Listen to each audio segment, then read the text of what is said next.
And this certainly has to be the most historic telephone call ever made from the White House.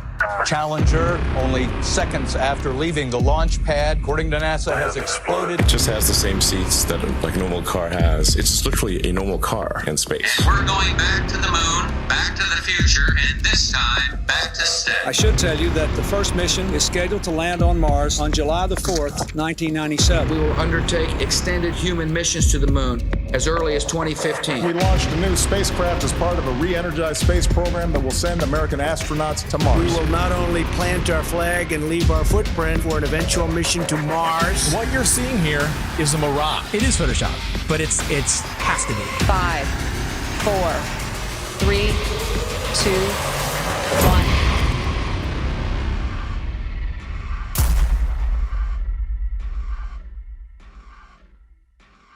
The one thing globe believers need to understand is that you don't just take the spinning ball Earth and flatten it out and put it back in the heliocentric model.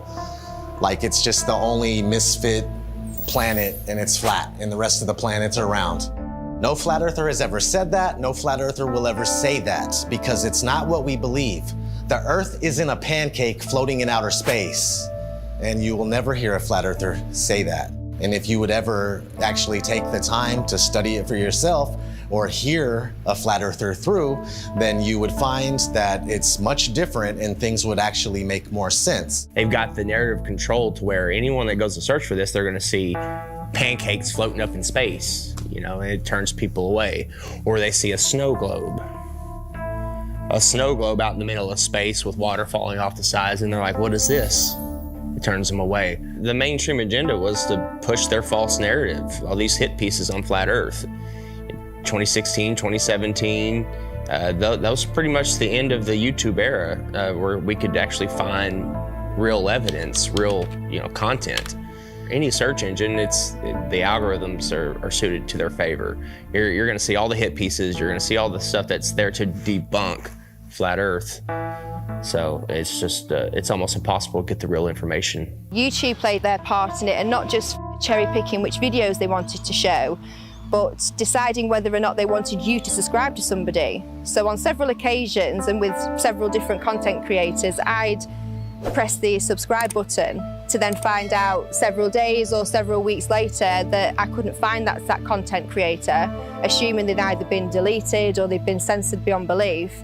And of course they had been, because my subscription that was previously made was no longer there. And I know that I hadn't unsubscribed to anybody. And then resubscribing, you'd find again that down the line that the same things reoccurred. There's a major campaign by Google and YouTube and all of these corporate lying companies to discredit the flat Earth. Why do they have that disclaimer under every video dealing with the topic of flat Earth, that it is an archaic, antiquated, outdated model that the ancients used to believe in?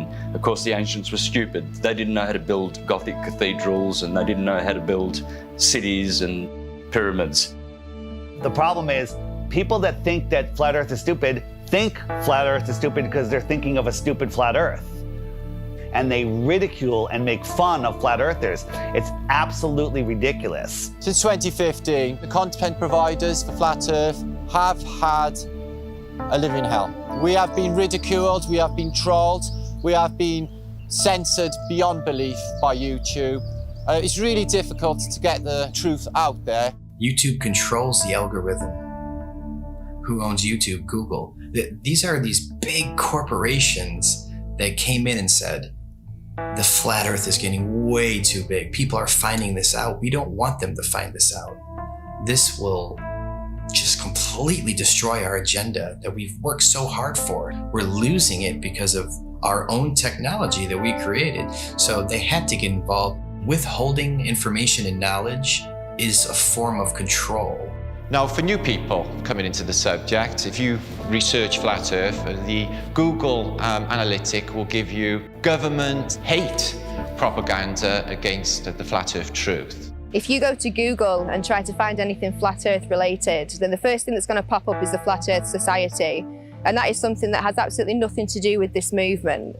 In fact, it's a completely made-up organisation in order to deter anybody looking for some sort of truth. so that you'd first of all get to that page, you'd see these ridiculous accusations and this spinning disc illusion that's going upwards in space that I can assure you nobody believes in. If the globe model was as strong as they claim to be, then there wouldn't be so much concern with anybody talking about a stationary Earth model. Now, everything's fine in court until somebody walks in with a load of shit on you. Everything's fine until somebody out there has evidence that's going to prove you guilty. And that's when you start acting suspicious. That's when you start panicking. That's when you start putting damage control out there, which is inevitably what these bots are, what these trolls are on social media, and of course, the algorithms. This is just a new lie that was started in the 20s, and even before then, they weren't really teaching anything about the world and where we were. It was just common knowledge. One of the main arguments that globe believers come at you with is we've known for 2,000 years. Aristophanes figured it out with his sticks and shadows.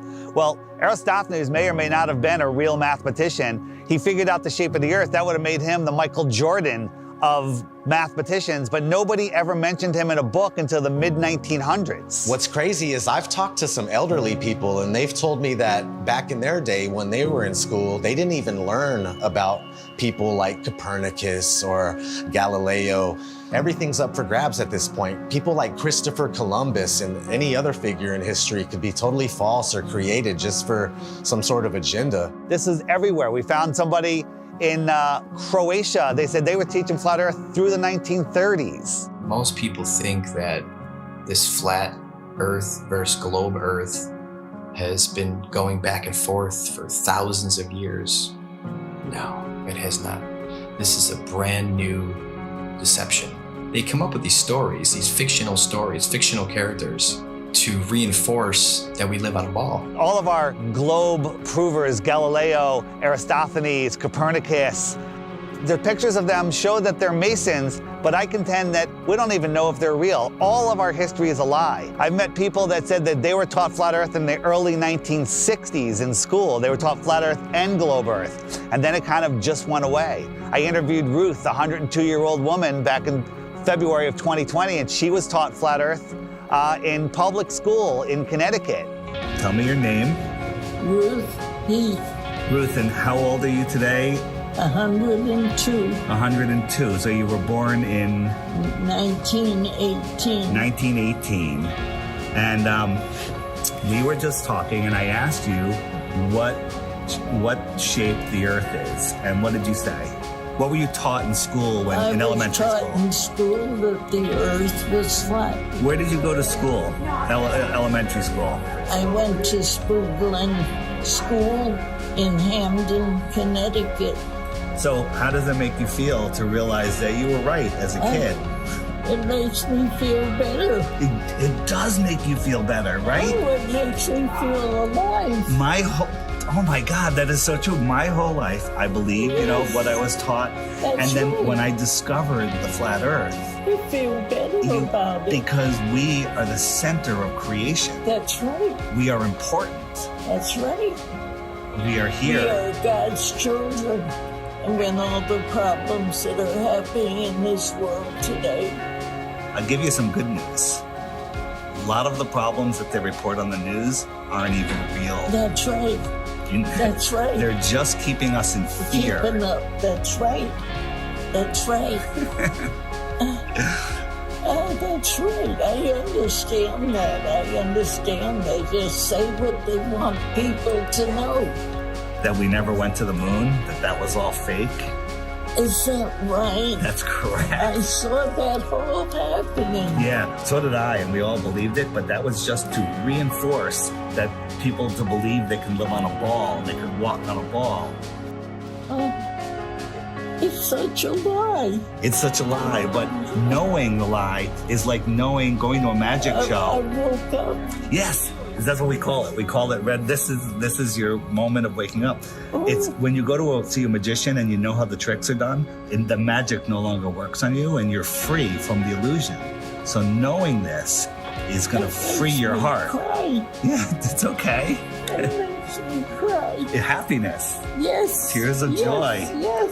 Thank you. All right, Ruth, give me a hug. Here we go. All right. Rockefeller seems to have a role in this. He started the General Education Board and continued being involved with the educational system. The fact of the matter is, the people that have been in control, they're in control now, and they're going to continue to be in control, whether they pass it down or change the name, whatever it may be. But yeah, I mean, whenever Rockefeller's name is tied to something, it's always something to question, that's for sure. That's a huge red flag for me, that they can come in and change everything we know, all of history, and turn it into deception, and keep teaching the deception over and over and over again until it becomes the norm. The same man who said that he wanted a nation of workers and not a nation of thinkers. This was the same person who was found guilty of antitrust violations around the turn of the 20th century, who then went on to get his fingers in all of the education systems, of course with the promise of, I'll give you money, I'll make sure that your school has everything that it needs as long as you push these textbooks, as long as you push these narratives and you push these ideas. I'm going to give you a nation of workers and not a nation of thinkers. And that's exactly what we've become. Now, this should tell you something, why we can't talk about, literally, the thing that we're standing on. Why is that? Knowing that there is a creator, absolutely. That is one of the main reasons to hide this. But, you know, at the same time, it's nowhere near comparison when 1 billion people find out that there's more land. It's about hidden land. I think there's possible they could be hiding land in here somewhere with us. And I think that the Antarctica Treaty is very, very, very sinister, and there must be something else going on. They went really, really, really tough with their implementation of the Antarctic Treaty and everything else, and just to keep people away from the truth. They didn't want people to know about more land. Haven't we been fighting over land forever? Isn't that what always happens? Countries fighting over land, but not on the outskirts of Antarctica. Oh, no, no, no. No fighting there. They're all in agreement. You can't go there. You can't explore any of it. That treaty was in effect in 1959. It can't even be questioned until the year 2041. The longest lasting treaty that all of the world signed on to at the same time and is still in place. Antarctica is the container of our world oceans. What is beyond Antarctica? Why is the government hiding Antarctica from us? Why is Antarctica completely off limits except for taking a tour of a little peninsula off of South America, which is nothing? And people go, well, you can go to Antarctica. We spent months trying to actually do it. I was going to send a crew. They won't call back. You can't even go there. There's one peninsula where you look at penguins. So exactly. And then you think, I have some friends that went to South Pole. Yeah. They put them in that little island with penguins. You can't just saying you went to Antarctica and you walked around it. He's like being in New Jersey and saying you were chilling in California. It's huge. There's about 100 different companies that you can spend a lot of money to go on a little guided tour of just that peninsula, but all of those companies are owned under one umbrella. One person controls them all. They don't let anybody explore Antarctica.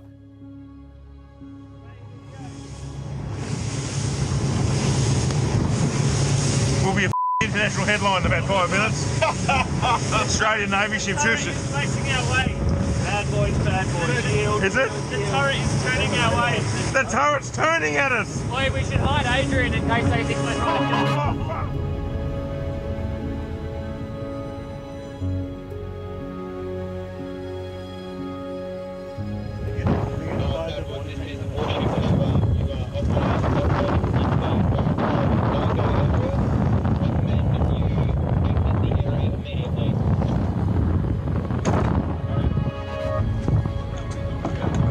We're just traversing. Is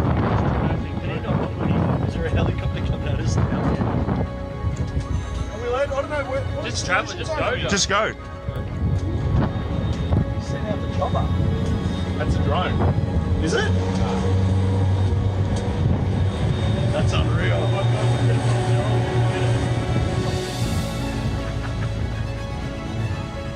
When people say, why the lie? One of the main answers is they're hiding more land. What if we can truly become free. The whole reason for this is because of more land. Because think about it, if there's more real estate, if there's more resources, natural resources, if there's more food for our starving children, if there's more space, more room for us to get away from the trafficking, if there's places where we can go and other civilizations we can be a part of, where they don't charge you for water, they don't charge you for free energy, they don't charge you for property taxes. What if there is more land? Nobody can go explore Antarctica, period. Because if humanity found out there's more land, then the heliocentric theory is gone. They can't start adding more continents on the bottom of a ball. It's just, they wanted it silenced right away.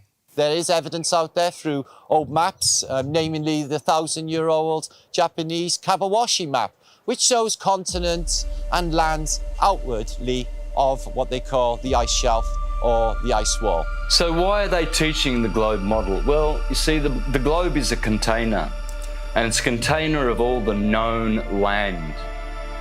The Jesuits and the Freemasons, they needed a new model because they wanted a new world order. Because right now on a ball or in a snow globe, there's only 7 continents. That's all there is. So everything is very limited. We have a limited supply. Resources are very scarce because the Earth is a globe, right? It's cut off, everything's cut off. If you open it up and there is more land, then there's plenty of resources. More land means more resources. Well, that's huge if they're hiding something like that.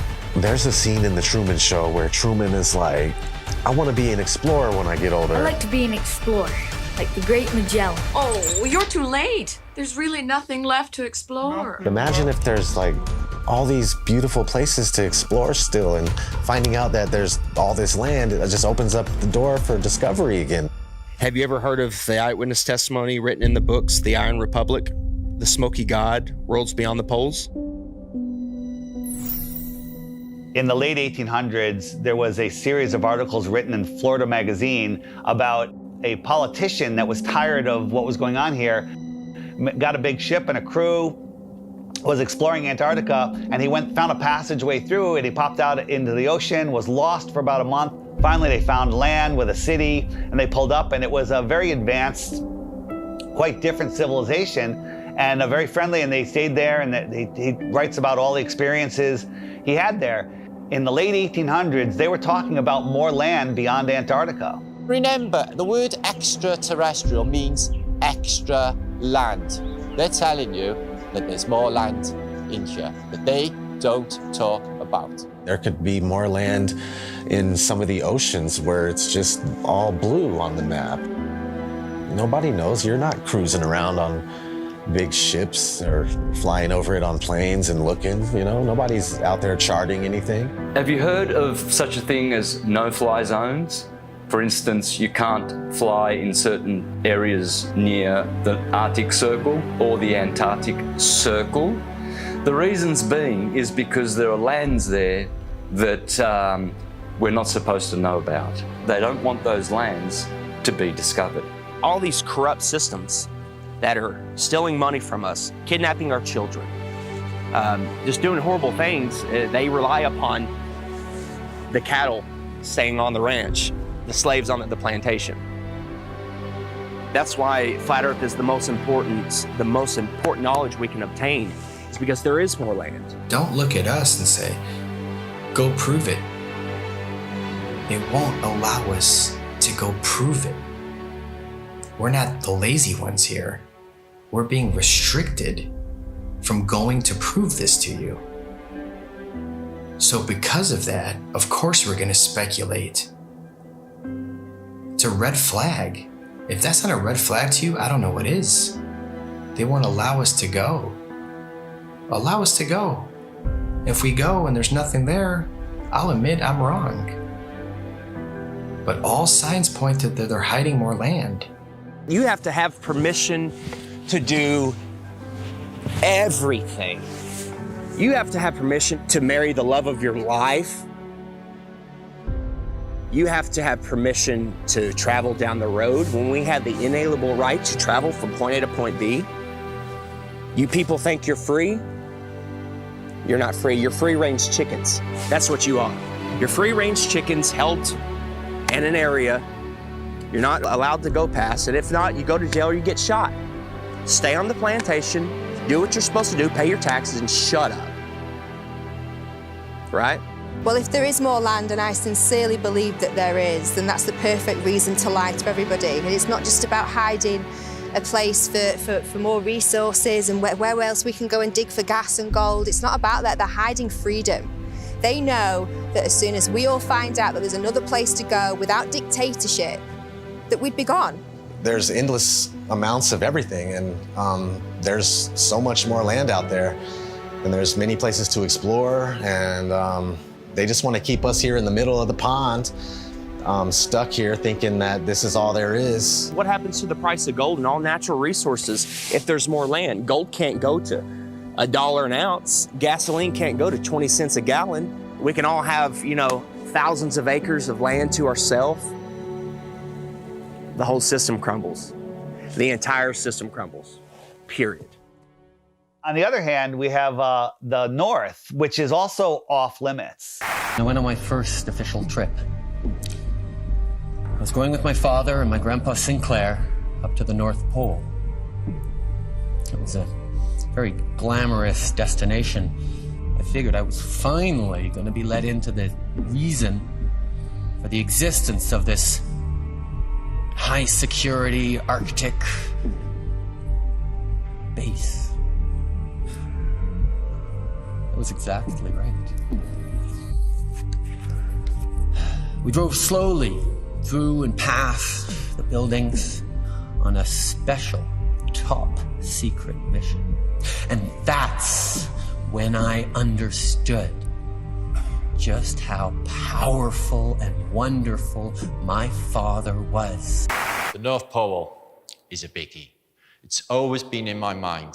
I've juggled with the idea, is there hidden land? Could they have possibly hidden a continent in the Arctic Ocean, which is seemingly an ocean?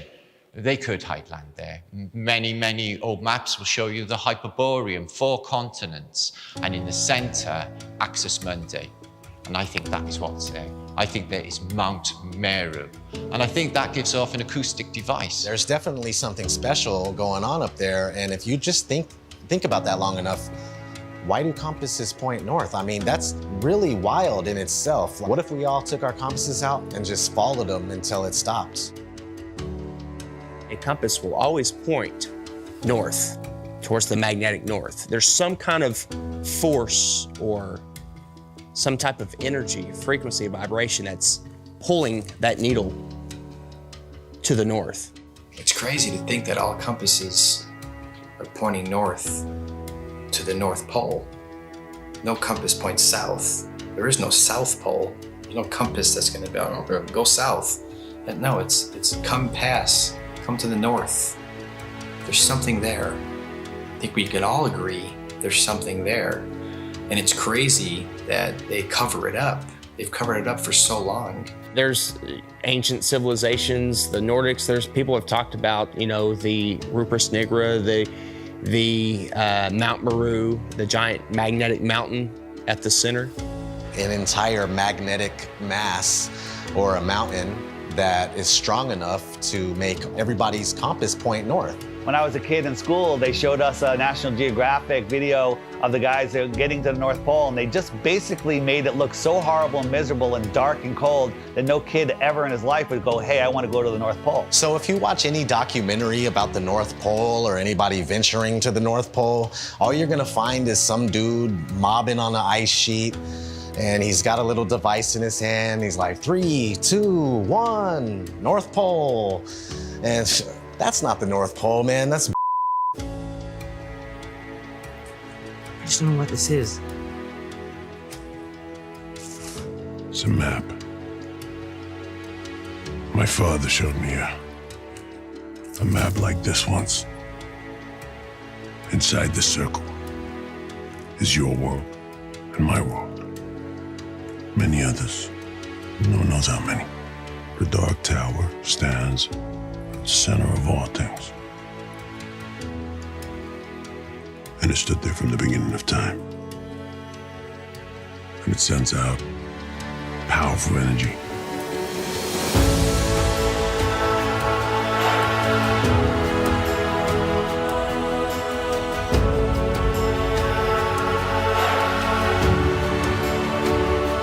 I think that there's possibly a North Pole hole, part of the electromagnetic torus, which gives off a green light, which you see as the Northern Lights. The North Pole is the center of the Earth. It is a hyperbola. Because we live in a toroidal field solar system, there must be a plane of inertia intersecting it in the middle, and there must be a hyperbola, hourglass, in the middle. In the Srimad Bhagavatam, Canto 5, it calls this Mount Meru. And why are we not allowed to go anywhere near there? Well, simply because you cannot go there. It is a magnetic toroidal hyperbola. Therefore, there is no way that you can fly anywhere near the North Pole in the center of the Earth. Admiral Richard Byrd said he found more land in the north as well as the south. There's a book called The Smoky God of a father and son that ended up finding more land in a race of giants with technology beyond your wildest imagination. Cartographers have charted, maps with land in the center, where all compasses point. There's just a lot of evidence pointing to more land. So yeah, 100%, I would put my life on it that there's more land at the north. It's just as heavily guarded as the south. Can't go check the north and yeah, let me go check. I'll take some pictures and videos and come back. You're not even gonna get that close. You're gonna be turned around, the same as the south. All the way up until the 1600s, they had 4 land masses around the North Pole region. And right after the 1600s is when it slowly started disappearing until finally it was all gone. And you can verify this for yourself if you just go back before the 1600s and look at maps of all sorts. You'll see these land masses on each one, and then sure thing, these land masses just started being deleted from history. So what are they hiding at the North Pole? If we sit back and observe all of this evidence, this eyewitness testimony, the verdict would come back guilty. It would come back guilty. Okay. You are moving 1,000 miles an hour as Earth rotates. You are moving 18 miles per second in orbit around the sun, and you don't feel any of that. Okay? Okay. You don't feel any of that. If it's trying to fling you off the Earth, okay, but the force of gravity is resisting back, by what force is it trying to fling you off? That upward centrifugal force subtracts from the gravitational force that the Earth is trying to put on you. It subtracts. Okay. So Chuck, what do you weigh here and now? 192 pounds. Yeah. I'll give you the 190 pounds, okay? Okay. So if you do the math, you run to Ecuador, because we're in the Western Hemisphere, so let's stay there. You run to Ecuador, you will not be 190 pounds. You'll be like 185 pounds. What? That's how significant it is. That's if I did my math correct, and I think I did, there are pounds less that you weigh for living on the equator than for living anywhere else, simply because the spinning Earth is trying to fling you off. Nice. Yes. Yes. If the Earth is spinning at 1,000 miles an hour in a curved trajectory, we're dropping at a rate of miles per minute, but somehow none of that inertia affects these rocks here, which are perfectly balanced. The fact is, the Earth is stationary, and that is scientific, not pseudoscience. In 1879, George Airy, Astronomer Royal for 49 years, who did a telescope experiment and proved that the Earth was stationary. Then we have Parallax, also known as Rowbotham, who carried out an experiment in the late 1800s on the Bedford Levels experiment, where he went at a distance of 6 miles, which should have showed up some sort of curvature of around 16 foot. No curvature, was seen at all. Then we have Michelson, Morley and Sagnac in the early 1900s with their interferometers using light instead of telescopes this time. And with their interferometer experiments, they proved that the ether over the Earth, the field, is moving and the Earth is stationary. We also had Michelson Gale. They did an experiment in the 1930s and proved that the Earth is stationary. One of the greatest science experiments of all time, in my opinion, is from Marconi. Marconi in 1901 set up transmitters to send radio waves, like signals, wireless signals across the ocean, Atlantic Ocean, okay? So he has one set up in Europe and one set up in Canada, okay?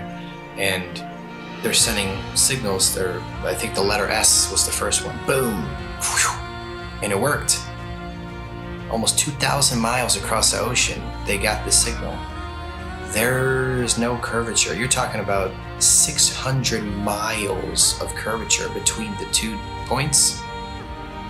But it worked because all water's level. I don't even know if he was trying to talk about that at the time. It was just more about his technology that he was coming out with. And have you learned about that in school? No. Then we have Pierluigi Ghina, a colleague of Marconi. And before he died, he showed people in his laboratory how the Earth is stationary.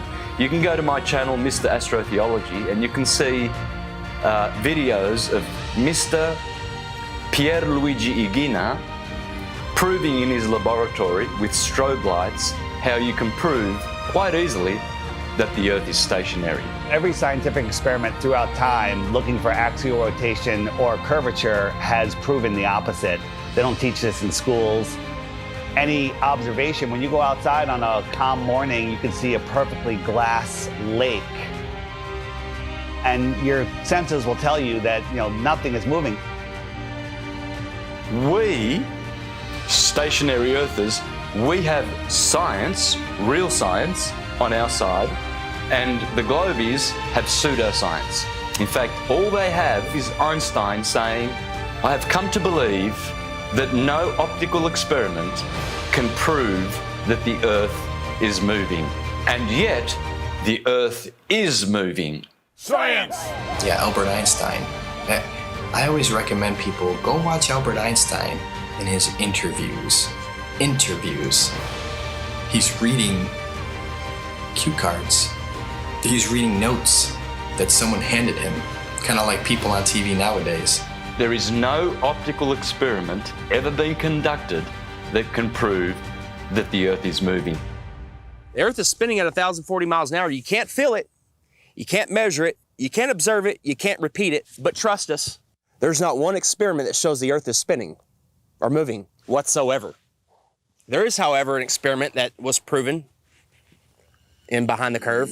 Bob Nodell was talking about the ring laser gyro, showing that there is apparent 15 degrees drift throughout most of the day. When we turned on that gyroscope, we found that we were picking up a drift, a 15 degree per hour drift. And this was taken out of context. It was later, the experiment was done at a higher altitude and it showed a different rotation speed, which absolutely proves it's not the Earth that's moving, that it's the ether that is spinning above us. Netflix is mainstream. Netflix is the alternative mainstream narrative. Netflix can't go against the grain. They'll lose their contract. A documentary, like a mockumentary. I'm sure someone watched our movie and was like, whoever made this movie is a government shill, and they're just trying to hide it. Netflix is in on it, trying to hide it. Yeah, he accidentally proves that the Earth is round. It was the biggest mic drop. It was the biggest mic drop, and I love that you kind of cut it.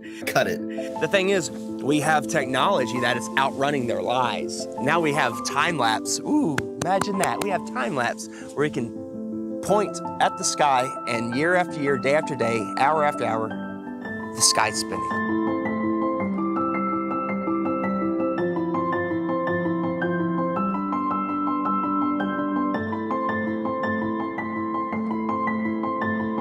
Every day there should be different stars random stars in the sky if we are traveling at 650 million miles an hour, which is Mach 870,000. Do you really believe that every year we move through space at 5.5 trillion miles every year, and yet every year the same stars keep turning over our Earth? Aries, Taurus, Gemini, Cancer, Leo, Virgo, Libra, Scorpio, Sagittarius, Capricorn, Aquarius, Pisces, year after year after year, and yet none of those constellations distort, change shape, get brighter. There has never been, in recorded history, we have never seen any star get brighter or dimmer or any shape of those constellations, which are still recognizable today as they were thousands of years ago. They never suffer any parallax or distortion. Polaris has never moved in all of recorded history. Point your camera up at Polaris and do a time lapse and watch God's perfect timepiece spin above you.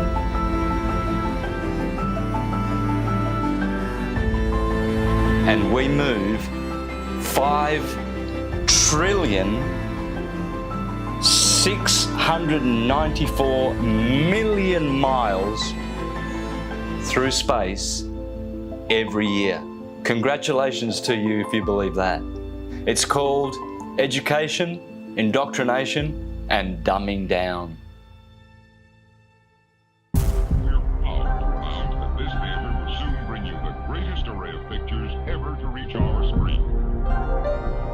If you look back in history, you got Universal, their company. They started off with a logo with a globe in it, but it wasn't until like the 1920s that they actually had the motion one where it was a spinning globe. And they actually had an airplane in the early ones, like leaving a chemtrail that said Universal, which is kind of funny. Nobody has been high enough to even see what it looked like. They were definitely trying to instill the image of a globe in people's heads because obviously early on in the movie industry, they were one of the most popular companies to make movies, so people were going to the theater and seeing this globe.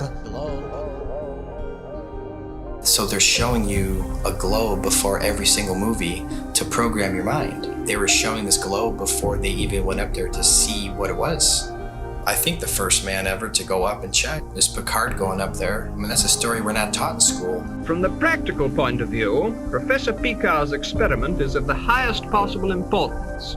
These timelines, these dates, these are facts. We got Auguste Picard coming out in the 1930s in an actual publication by a science journal saying that the Earth looks like a flat disk with an upturned edge. Besides Universal programming you, you had Walt Disney programming you with space documentaries for almost 15 years straight. Some pretty crazy propaganda in the 1950s.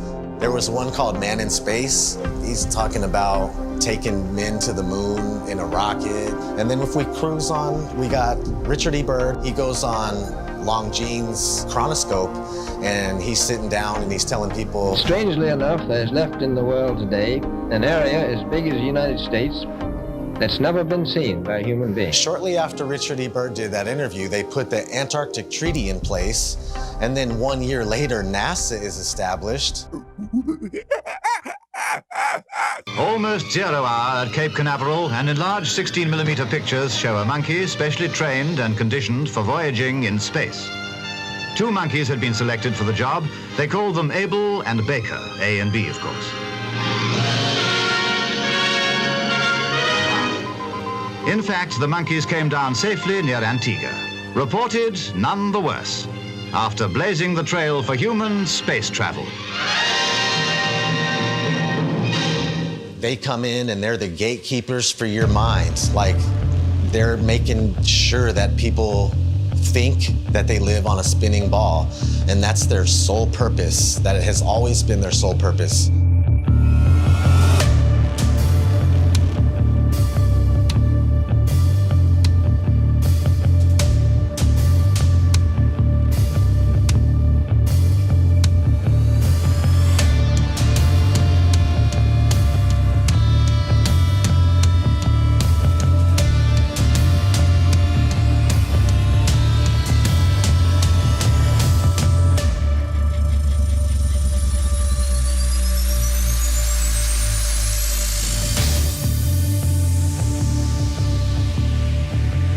That is the magic of engineering. I would wear a mask on my face in a nanosecond, but unfortunately we lost the technology.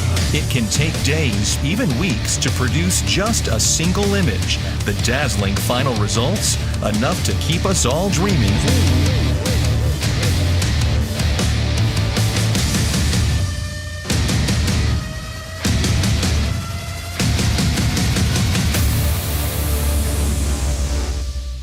NASA is hiding the frickin' flatness of the Earth. Why? It's okay to say, I have a fisheye lens, right? Because yeah, fisheye lenses are useful. You get more, in architecture or, realtors use them.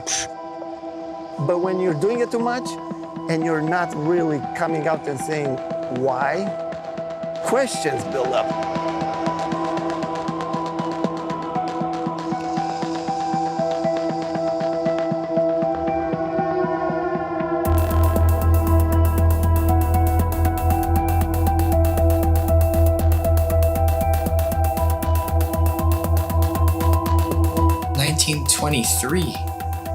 A fisheye lens was invented. So these space agencies had a heads up already. And the fisheye lens was originally, I think, $27,000 to purchase. And this is in 1923. I mean, today that's about, what, 100 grand, 200 grand equivalent in cost? And people would tell me, Hippler, I'll give you that. NASA is a lying government entity, right? But what about Red Bull? Red Bull is just an energy drink. And I saw Felix Baumgartner jump out of a space capsule. Flat Earthers did a great job of debunking that. Of course it's a fisheye lens, it's not even a question.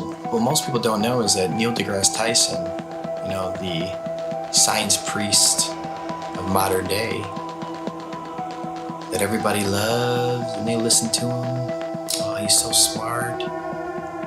Well, he is a smart man in the sense of he knows that we debunked the out of that. And that dude who jumped out of a perfectly good balloon, Felix Baumgartner, edge of space jump.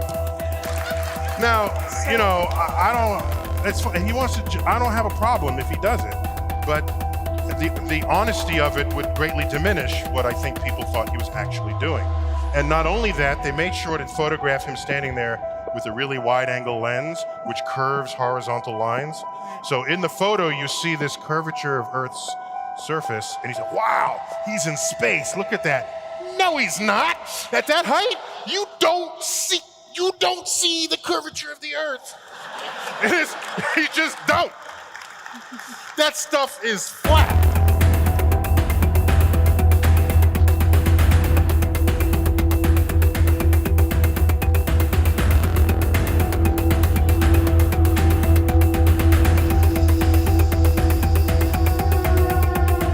So much pressure on Neil deGrasse Tyson to come clean. He had to. We exposed Felix Baumgartner. That's a complete fisheye lens. There's no curvature at all on this Earth, let alone they're trying to sell it as 23 miles up, there's curvature. Even though people will sit there and swear they saw curvature out of an airplane 10 miles high. Okay. So your priest Neil deGrasse Tyson admits 23 miles up, no curve. How do you feel about that? All right, maybe you say that's no big deal. Okay.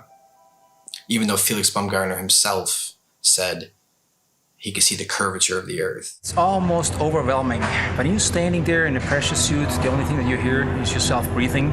You can see the curvature of the Earth. You can see the sky is totally black. You can see the curvature of the Earth. You can see the curvature of the Earth. You can see the curvature of the Earth. That's 120,000 feet, 4 times higher than most passenger planes fly. So that should make you go, right away, what's going on here? Who's lying, right? But you don't think there's an agenda here? You don't think people are lying here? Fast forwarding to recently, Richard Branson, his Mr. Billionaire himself. Officially the first billionaire to travel to space, so Richard Branson. So you go 63 miles up, you would all probably assume that, of course, you could see this giant curve of Earth. You're 63 miles up. Richard Branson supposedly goes up 63 miles, even though it's nothing but fisheye lens footage. We exposed that. Here comes Neil deGrasse Tyson again, damage control time. Oh, by the way, you didn't ask, but I'm going to tell you. Do you know how high up above the Earth he was? No. So if you take a 63 miles. Oh, yeah, say right. So take a schoolroom globe, and that's how high above it is he? So he's about 2 millimeters above the surface of a schoolroom globe.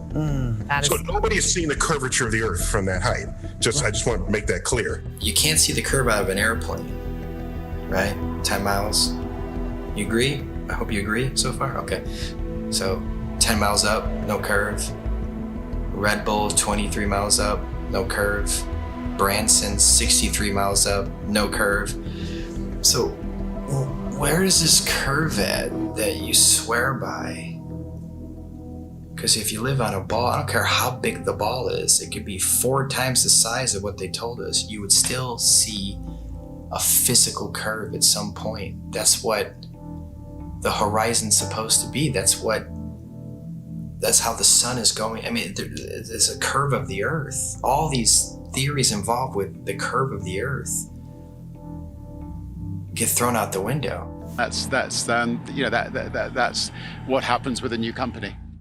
This is the fiction section. Fiction means it's a made-up story. Oh, hey, Elmo, I bet we can find your Galactic Gale comic book here. Oh, boy, Elmo, hope so. We all know who our enemies are. They are called the globalists, with their false idol that they give children on the teacher's table at kindergarten, the false globe of the global agenda. People are just deceived. I mean, I grew up from kindergarten. There's a globe. My kids, they graduated from kindergarten and it was a freaking globe. They gave them a globe at graduation to take home like an inflatable beach ball. And I was looking at that thing going, oh my God. We are taught that the Earth is a ball before we can talk. In school, there's a globe in the class. One of the first worksheets we get is a sheet on the orbits of the planets and the sun. And I actually still remember that sheet. I did it, I got it right, I was so proud of myself. Sesame Street has astronauts on, Disney. It's all globe programming. So your entire world belief is around this. If you think about it, they've gotten us at a very, very young age with the lying. Before we have any critical thought, the capability of thinking for ourselves, they teach us lies from the very beginning, from Tooth Fairy, Santa, dinosaurs. With Santa, for instance, I mean, we're taught this lie, you better be good. We need you to stay in line and be good. Don't be naughty, be nice. You want to be on that nice list. Santa will come and bring you these material gifts, and then fast forward, you find out Santa isn't real. For 5, 6, 7 years, however long the lie went on for, you've been conditioned a certain way, to act a certain way, so you'll fall in line. You'll do exactly what mommy and daddy tell you, what the teachers tell you. And when you realize that lie, it's subconsciously, you're taught at that point, it's okay to lie. It's okay to lie. It's okay to accept lies. It's okay for people to lie to you. It's okay for you to lie. So the whole world is a liar. Everyone's a liar now because they were taught at a very young age it's okay to lie. They get you with these lies of Tooth Fairy and Santa at a young age. So when you're an adult, you can't tell the difference between a lie and reality. And when you do find out it's possibly a lie, oh, it's okay. You're subtle. You're passive. You allow the lie because you're used to, it's okay to lie. You've been conditioned your entire life. It's okay to lie. It's okay to be lied to. So when the lie comes out, people are just like, okay, whatever. Got to turn on my Fox News. Got to go to the bar. Got to go watch my football. Give them bread and circuses, and they will never revolt. When people hear about Flat Earth, when I talk to them about it, they think it's the dumbest thing ever. They think I'm uneducated. They don't realize that they don't know what they're talking about. And people say, well, what about ships over the horizon? You explain that. What about sunsets? You explain that. What about seasons? You explain that. And then they throw their hands up. They go, well, why does it matter? What difference does it make? I still have to go to work tomorrow. That's right where they want you. They want you working in your slave job. They want you obeying orders, doing what you're told, and living paycheck to paycheck, and just not realizing where you are. The truth is, we're not spinning out of control, lost in space, where an asteroid could take us out. They want us believing we're running out of fuel. They want us to believe we're running out of food, when anyone can go and get a seed, stick it into the ground, water will fall from the sky and food will grow out of the ground. There is no shortage of water, food, space. Every American family could have a half an acre in Texas and the rest of the country would be empty. They're lying about everything. You let your kids get raised and taught by other people that you don't know what they're learning. Everybody's disconnected. There is no harmony or anything going on with human beings. We're all scattered, disconnected, and pretty much what they're doing with teaching us this whole lie about the Earth being a ball, and you're flying through outer space, and dinosaurs used to roam the Earth, and if these powerful beings could get wiped out by a comet, then what are we gonna do if a comet comes? We're done. So the heliocentric model not only manages to keep us all completely worthless floating amongst the stars in space, but it also keeps us in fear that we're either going to knock into something in the future, or there's going to be something that then bangs into us that causes some sort of horrendous collision and we're all going to die, or maybe, you know, some cartoon satellite has found another planet where there could be like flesh-eating monsters on there, and it's, you know, some sort of crazy that they throw down your face and try and say, you know, this is, as well as everything else that you're scared of, keeping your house, keeping your health, keeping your family together, there's also a chance as well that some rock may fall from the sky and kill you tomorrow. Another thing people don't know is that not only in 1920 did Rockefeller change all the textbooks and come up with his own agenda of what they want you to know, but there was a man named George Lemaitre. I felt like, you know, Einstein passed the torch to him or something. They were good friends, apparently, and George Lemaitre was a Catholic priest. Yeah, a Catholic priest. And in 1920, he said, hey, we came from a Big Bang. It's all about 1920 was a crazy year, huh? 1920, they said we came from a Big Bang. We exploded from nothing.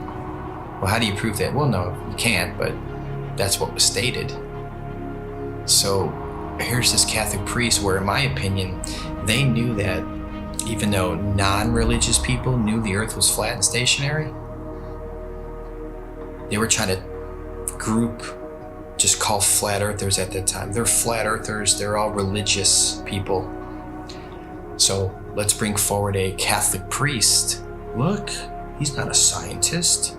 He's not government, he's a priest. He's Catholic, he's holy.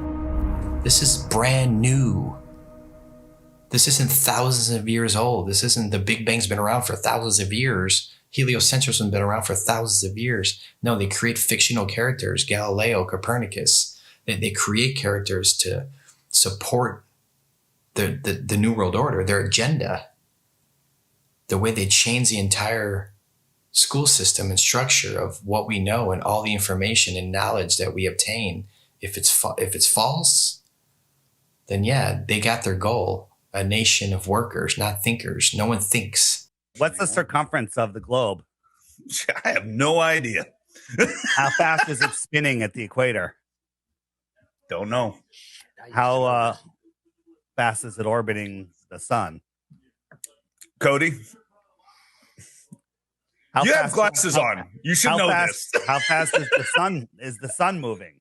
Man, you're asking some questions I'm not ready to answer.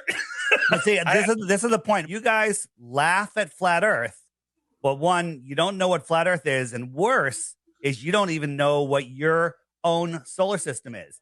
They don't know their own model. You can ask them, what's the radius of the Earth? How was it found? What's the speed of the Earth around the sun? How fast is the Earth spinning at the equator? How fast is it chasing the sun? How many miles does it go a year? How far is the sun? They don't know any of these things, but yet they defend this and they ridicule and make fun of flat earthers.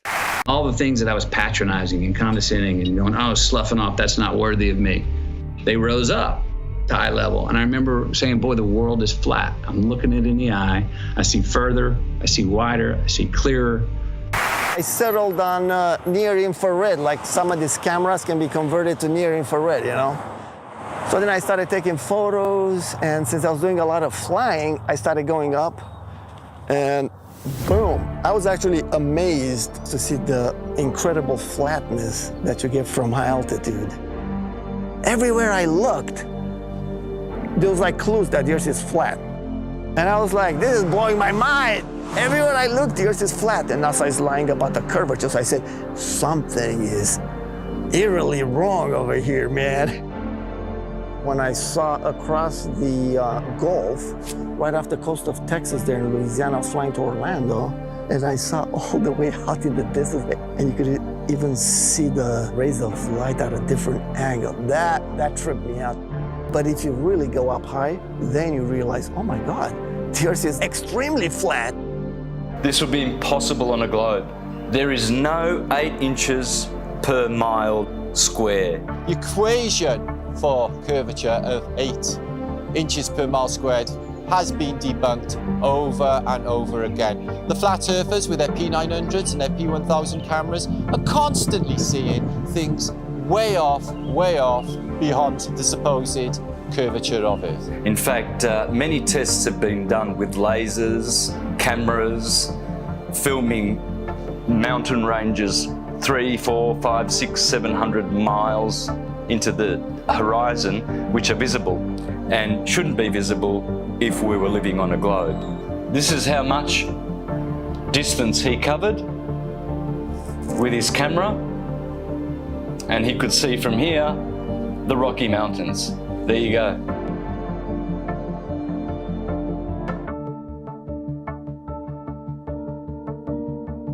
There is no 8 inches per mile square. There's no way you can see 500 miles on the other side of this ball. There's no buildings that are curving backwards. If point A to point B, you're on a ball, you know, they're not gonna be flat up and down like on our flat Earth. They're gonna be like this. There's no tilting. They've measured distances from the base of buildings to the top, level and flat. People look out at the ocean and you see ships and stuff, and it appears like these ships and boats, they go down. And that is a huge factor as to why people think the Earth is round. If you look at the ocean or a lake, it looks flat. Look at that. Look how straight and flat that horizon is. Looks flat, doesn't it? See, it looks like a table or a board. Now, once in a while, you might see mountains or hills, but those are just like little bumps on what looks like a flat Earth. As ships sail away, they don't disappear all at once. First, the bottom will disappear. See, the bottom of the ship is gone. Now we can see midway up, and then the whole thing disappears. So people realized that the world is curved. I mean, it's a big curve, but it's curved. That's what we call pseudoscience. You could buy a camera now that zooms times 100, and you could zoom in on these ships and boats leaving your view, your human eyeballs view, pull out a camera and zoom in on it, and suddenly you're back. It's on top of a level surface, still cruising. So the limit of your vision is where the sky meets the ground due to perspective. As they come together, that's the limit of your vision. That's called our horizon. The horizon is optical. If you had a super zoom camera, you can zoom in and make this angular size bigger to reveal small objects that you couldn't see. And then when you zoom out, it goes back together and things disappear into the horizon, not over. We see skylines beyond what we're supposed to see. I mean, the visibility from 100, 200, 500 miles away, it debunks the whole 8 inches per mile squared. Photogrammetry, I think, is one of the best way to convince yourself. You do multiple images of the ground, and then you put it in a software, and you realize how flat it is. You're seeing it yourself. It's your data. Nobody's lying to you. You've taken the data yourself. It's not Jay Tolan that's trying to, troll you. Like some people, they're like, he's trolling people, man. And it's not SpaceX or NASA doing it either. It's yourself. Yeah, it's yourself. You're doing your own experiment. Many times when you're looking out over water, there's waves. Well, those waves will block entire city skylines. If this was a wave right near me, if my face was a city skyline, it blocks just the bottom, But if that wave was closer to you, it blocks much more of it. It's all perspective. And I thought I wasn't going to get anything that would beat this until I found this photo from Grandmere State Park. This is from Joshua Nowicki. And what you're seeing here is a mirage. Typically, we would not be able to see this. This image would be viewable from much, much higher in the sky, up in space. The story has been one of the most viewed stories on our website ever. They say my explanation is a cover-up. A cover-up to their belief that this picture is proof the Earth is flat. The one goal I had was to prove that what people are seeing from the other side of Lake Michigan is not a mirage, that they are actually seeing the city. What do you think, Skiba? I think it's amazing, dude. It certainly did. It's not a mirage, I can tell you that. No. Our focal point was the Sears Tower, Which is also known as the Willis Tower, right? Yes, the Willis Tower. The Willis Tower, and we can see it the entire time. We can see it the entire time.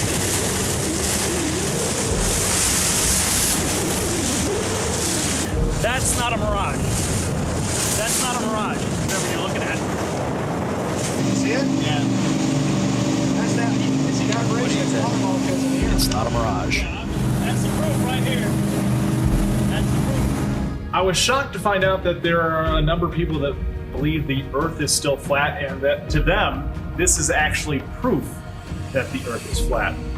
One person just questioned me and asking me for a retraction of the articles and lies. A lot of people try and kind of be nice about it. Well, are you sure you did it right? And then they send me links that the Earth is flat.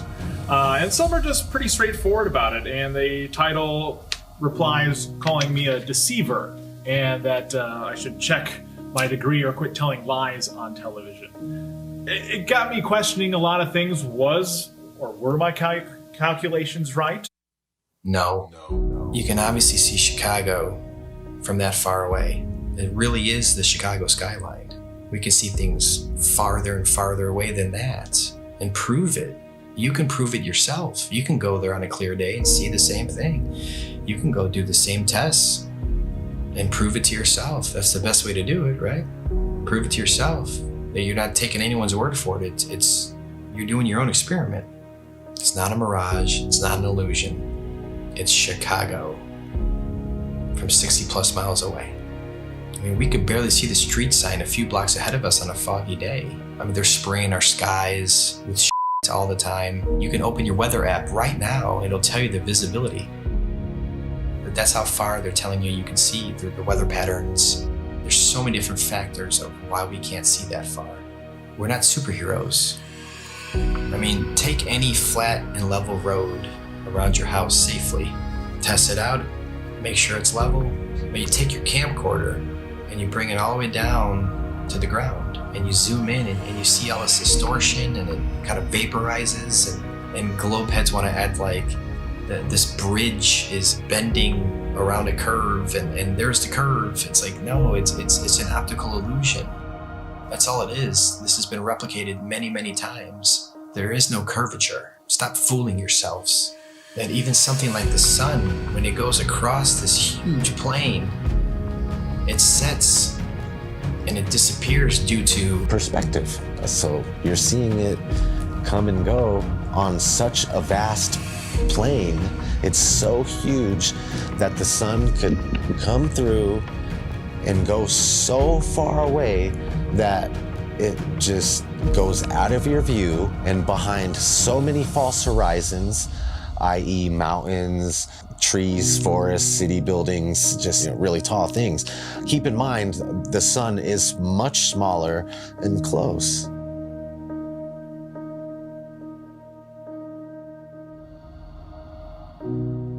This is an intelligently designed and created place.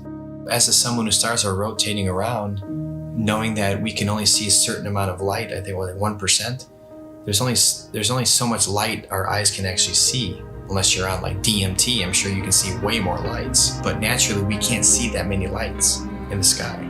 All ancient civilizations spoke about other bodies, other lights in the sky, that may or may not be visible to us at any given time. It's crazy though, when you see solar eclipses, you don't see the moon at all. I remember as a kid, I like, where's the moon now? And it's like you just see this black circle and then everything goes back to normal, it seems like. It's like, what the heck just happened? On the total eclipse of the sun, the shadow that the moon casts on the Earth is only 70 miles wide. That is impossible, but then they come up with umbra and penumbra, and it's just stuff to confuse your mind. We have an infinitely far sun sending diagonal rays from the side and straight rays from the middle, where they cross each other. It makes absolutely no sense. I went live a few years ago on YouTube during the 2018 eclipse in the United States. On a live event, and we were all waiting for the moon to actually show up to cause this elliptical, this eclipse, and all we found was no moon showed up.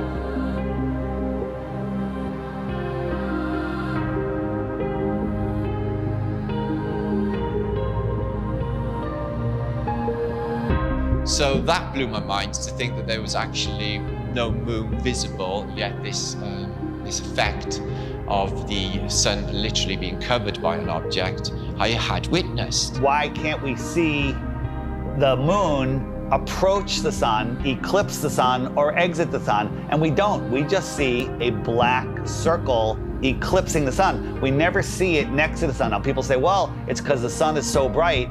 When the moon is totally eclipsing the sun, you should be able to see the features on the moon. You should be able to with a regular camera, with your regular eyes, with an infrared camera, but it has never been seen. There's only been anti-flat earthers that will fake an image and fade it into a picture of the eclipse. There's no video of it. Think about what an amazing video would be if they could film it from the International Space Station or from the moon itself. Never happens, because I don't believe the moon that we see is what's eclipsing the sun. There's lots of ancient mythology about other dark bodies. There could be anomalous bodies up there. They're not actually visible to us. A celestial body that we perhaps can't see, because there's on the spectrum of light, we can only see 1% of all the light rays, gamma rays, X-rays. We can't see these certain frequencies and energies and lights. What happens is the sun is eclipsed by the so-called moon, but it's not the moon, it's actually the north node. There's been, times documented in the past where there's, this eclipse, and the moon's supposed to be eclipsing, and there's no moon anywhere in the sky. Nowhere. Anywhere. That makes absolutely no sense. So there's got to be another celestial body. The oldest ancient symbols, and it's the black sun, a celestial body that we perhaps can't see.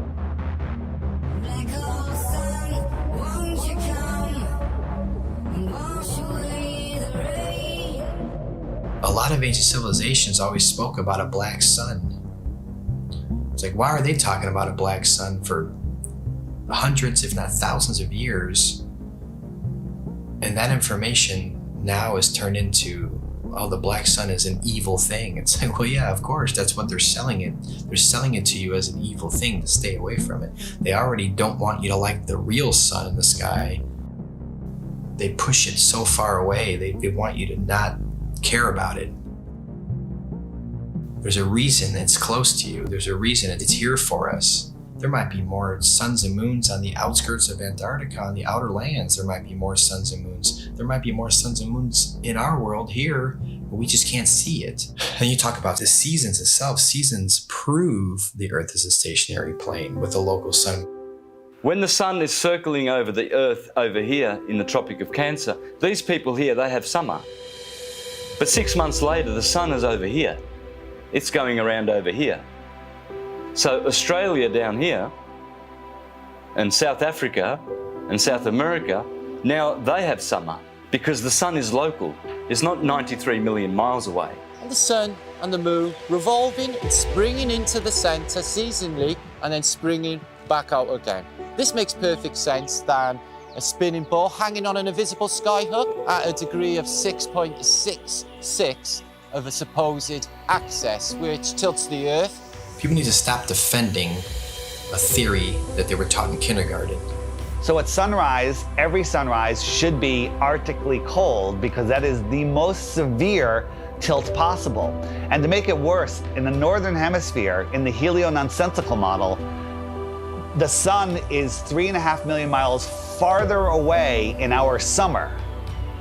But when the sun shows up on the horizon, I can feel the heat on my face immediately. I can get a suntan in June.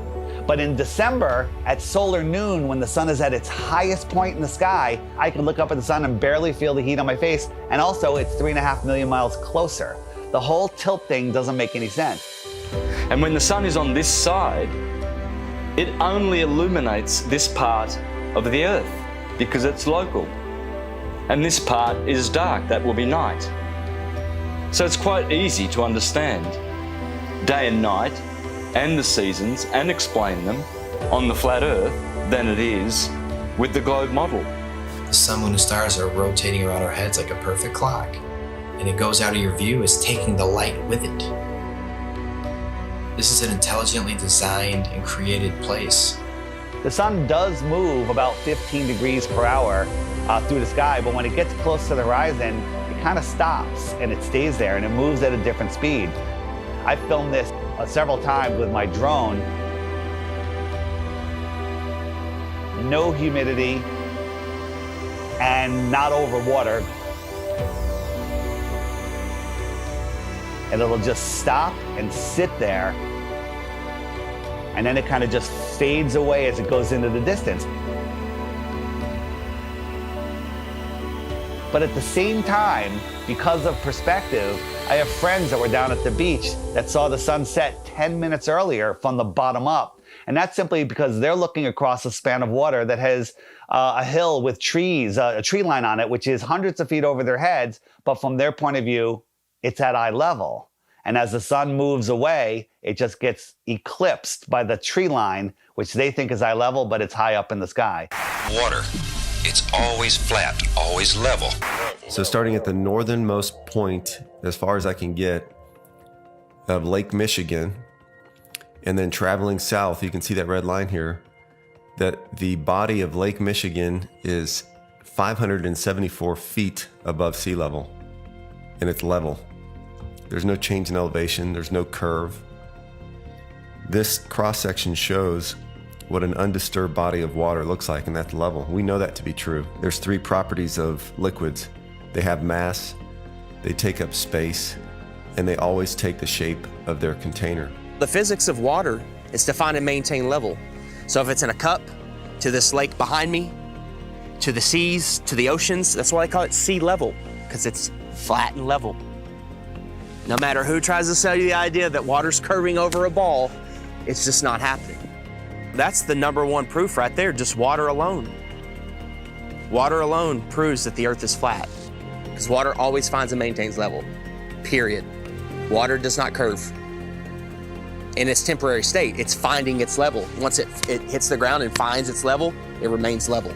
I never even thought of the idea of water maintaining its level, and that alone just was like mind-blowing. Like, absolutely, water has to maintain its level. Like, it's always, if it's calm and there's nothing going on, you know, it's, you look at a lake, it's just chill and flat. It has to be.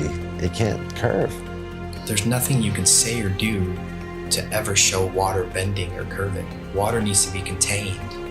No matter what you do, it's going to remain level. The flat Earth proves beyond a shadow of a doubt the existence of intelligent design, a creator, and we are all important in the center of the universe. Yes, it is absolutely imperative that we know that there is a creator, that the sun, moon, and stars revolve around us, that we have a purpose. We are at the center of the universe. I didn't become a millionaire until I realized I was at the center of the universe. Now I have a purpose. Once you understand that you are at the center of creation,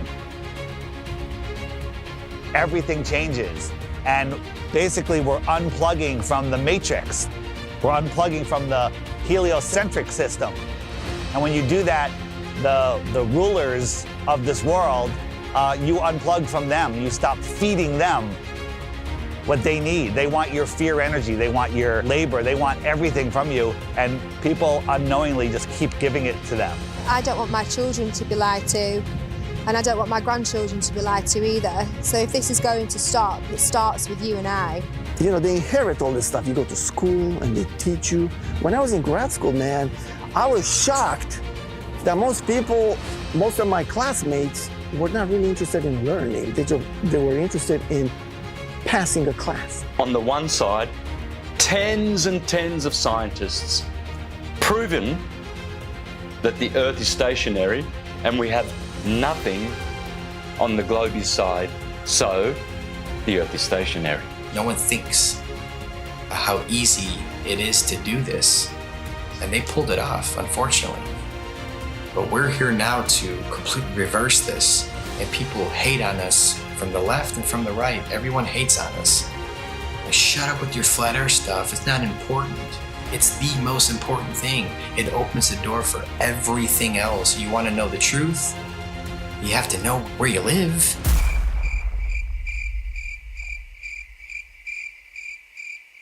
This whole agenda is to keep people disconnected from our creator, you know? They want to just cut all our ties spiritually, and that's one reason why they calcify our pineal gland. They don't care about our health. You know this by look at your water supply.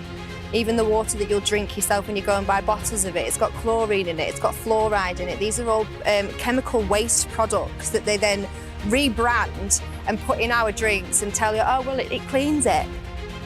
We'll also take away all of the medicine that's kept people alive and well for centuries. And they'll tell you, oh, no, that's not good for you, that's not safe for you. Here's our product, here's our petroleum-based medicine that they've been pushing on us for the past 100 years. And of course, look at people's health, look at the world's health. Are we a healthy nation? Is any nation a healthy nation? No.